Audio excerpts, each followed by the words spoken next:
is not, there is no climate change. No, Doesn't exist. Never happened. exist. Can't happen. no, it's not. It's not. Can't happen. No. No, going all the way back to New Fairfield, put it this way. The animals know before we do, whereby the bears in our town were non-existent when we were growing And now they're up. everywhere. Right? And I grew up on Bear Mountain. And I used to laugh, what? Bear Mountain? Where are the bears? Where are all these bears at?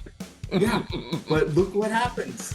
They actually came back, and they're not being affected by this change, or Well, two things are happening. Cycle, because they were gone. Now bears are everywhere. It's so weird to me. It's not like, we didn't have foxes. They're like little things. No, these are big 500-pound things. You go throw your garbage out. It might take you out of the garbage. Yeah. So the first time I heard about any bears in New Fairfield where it was becoming problematic was the early 2000s, I think it was. And I went to Squance Pond for the first time in a very long time. At that point, I hadn't lived in that part of Connecticut. I was up here in central Connecticut. And there was 2 park rangers very slowly going around to everyone. And it was packed at Squance that particular day. All the picnic tables, people playing soccer, people doing this and that. And when they finally got to me, I was very curious what they had to say. And I said, what's going on? You guys are approaching people. Some people are kind of screaming, and then you're calming them down. I'm watching. What's going on? They said, hide your weed. The feds are here. But that's never. that's a whole other conversation. So what they were doing is giving out extra garbage bags to people and telling people to double bag their garbage and tie it very tightly because there's a bear problem. And that the bears are going to go in and scavenge as they tend to. So if we're leaving food out, that means the bears will never ever leave. So please double bag it and then double bag that's your garbage. Most hilarious thing I've ever heard of. You see a bear. Bears will break into a anything dumpster. A double bag. All you're doing is polluting the environment. Yeah. Double bag.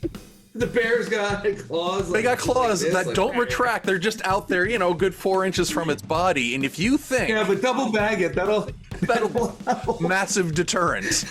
And they already know this. They already staked out the place. They already know, like on Sundays, the place is packed. Come Sunday night, it's buffet time. They're smart. Oh, but if you double bag it, everybody's going to be fine. Well, let's not forget it's an omnivore, right? That has incredible sense of smell. They can smell food from 5 miles away, and we're offering them a smorgasbord. Right. If you think that 2 pieces of plastic are going to substantially mute that when you have, 2,000 people at the park at the same time, the smell is already there. We went from climate change to Sunday bear buffets. Whatever.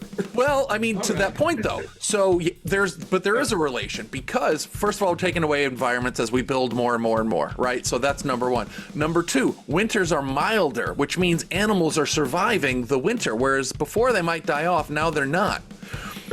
You have a mild winter, you're going to see more deer than you know what to do with. Yeah, for the larger species, for sure. Yeah. Well, insects, the cicadas. Sure.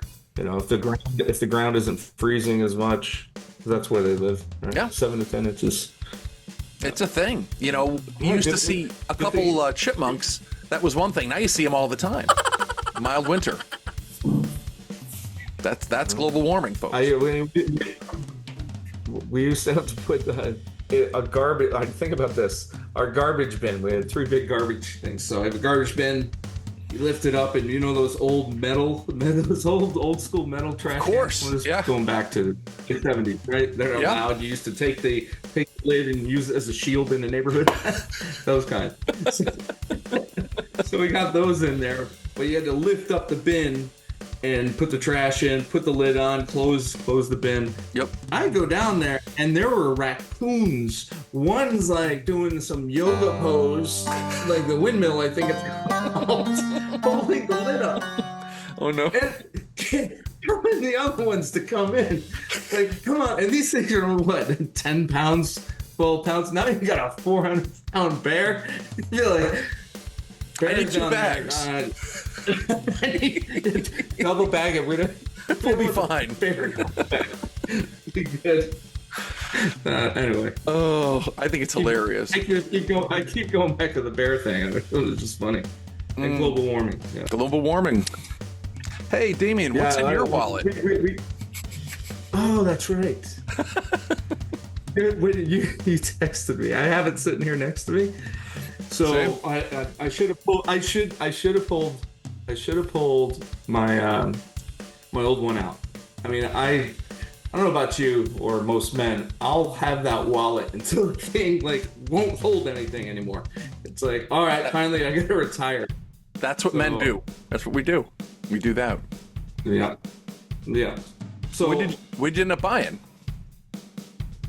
this. You know the one where you hit the little thingy.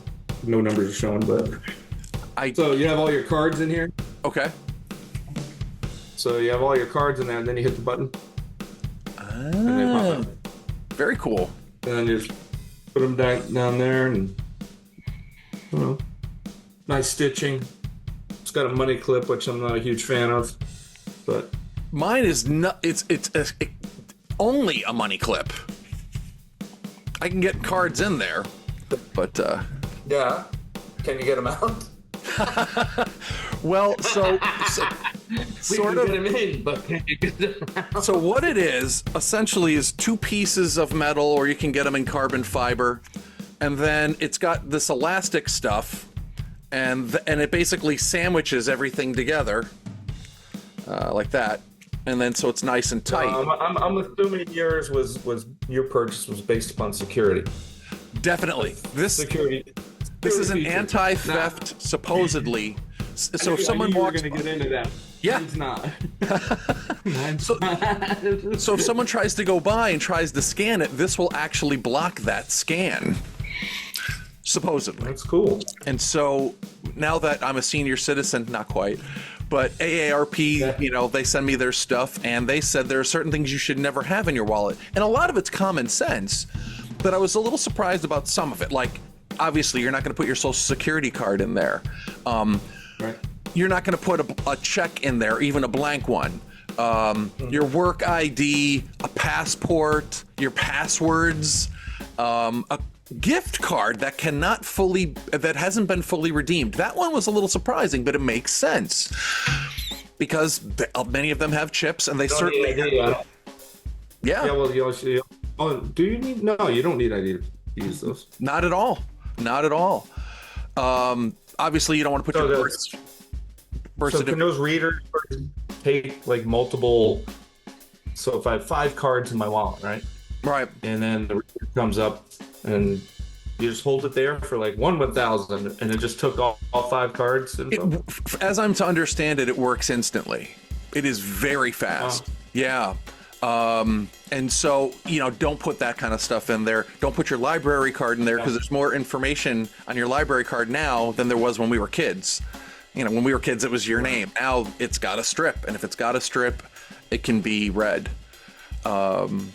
So I actually have to thin this massive deck out to maybe their standard. But the nice thing is that this can't be, supposedly, a scanner can't read through this, from what I'm to understand. Viewers, if you have things that you would like us to talk about, debate, look at, or whatever, drop us a line, and you'll be able to do that very thing, and then we'll talk about it.